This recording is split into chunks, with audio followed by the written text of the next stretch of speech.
আমরা আজকে দেখছি প্রথম পর্যায়ক্রমিক মূল্যায়ন 2025-এর জন্য তৃতীয় শ্রেণী গণিতের প্রশ্ন, যেখানে কিন্তু পূর্ণমান 20, সময় রয়েছে 40 মিনিট।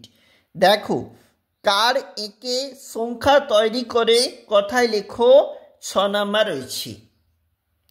ফাঁকা ঘরে সংখ্যা লেখো রয়েছে কিন্তু মোট 1 নাম্বার, এবং গ্রেটার দেন লেস দেন চিহ্ন বসাও, সেক্ষেত্রেও 1 নাম্বার। এরপর দেখো কি বলেছে, এটা পরবর্তী পেজ। এখানে কিন্তু রয়েছে যোগ করো 2 গুণ 2 এবং বিয়োগ করে রয়েছে, সেখানেও রয়েছে 4 নাম্বার। এছাড়াও বলেছে 4-এর ঘরে নামতা লেখো, দেখবে এর জন্য রয়েছে আবারও 4 নাম্বার।